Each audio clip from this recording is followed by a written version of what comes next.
दोस्तों, इंडिया का education system आज भले ही खराब हो, पर एक टाइम था जब इंडिया को शिक्षा का केंद्र माना जाता था। इंडिया में दुनिया का सबसे पहला विश्वविद्यालय खुला जिसे नालंदा यूनिवर्सिटी के नाम से जाना जाता है। जब दुनिया शिक्षा के बारे में जानती भी नहीं थी, तब यहाँ पर यूनिवर्सिटी चला करती थी।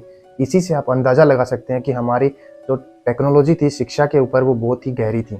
नालंदा यूनिवर्सिटी की स्थापना कुमार गुप्त ने 5th सेंचुरी में की थी। नालंदा यूनिवर्सिटी इतनी बड़ी थी जिसमें 300 कमरे, 7 बड़े बड़े कक्ष और 3 लाख से भी ज़्यादा पुस्तकें उसमें मौजूद थी।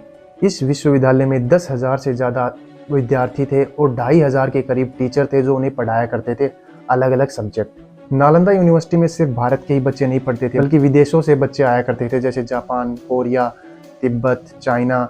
यहाँ से बच्चे यहाँ पर पढ़ने के लिए आया करते थे उस टाइम पर। जब भारत पर मुगलों का शासन आया तो खिलजी ने इसे 1193 में आग लगा दी इसे और नष्ट कर दिया पूरी तरह से। बताया जाता है कि जब खिलजी ने नालंदा यूनिवर्सिटी को आग लगाई तो वो 3 महीने तक दहकती रही, यानी जलती रही। उसमें इतनी पुस्तकें थी कि वो 3 महीने तक जलती रही। तो सोचिए आप कितना ज्ञान होगा उन पुस्तकों के अंदर। पर खिलजी ने ऐसा क्यों किया? दरअसल इसके पीछे एक बहुत ही इंटरेस्टिंग स्टोरी है जो मैं आपको बताता हूँ। दोस्तों, एक बार क्या हुआ कि खिलजी बहुत ही ज्यादा बीमार हो गया और उसके हकीम जो थे वो उसका इलाज नहीं कर पा रहे थे। तो उन्होंने उन्हें एडवाइस किया कि नालंदा यूनिवर्सिटी के प्रमुख आचार्य राहुल भद्राचार्य से इलाज करवाइए और आप जरूर ही ठीक हो जाएंगे। उसने आचार्य को बुलाया और कुछ शर्तें रखी। उसने कहा कि मैं हिंदुस्तानी दवाई नहीं खाऊंगा और इसके बिना अगर तुम मुझे ठीक कर सकते हो तो करके दिखाओ, नहीं तो मैं तुम्हें इसी वक्त मार दूंगा।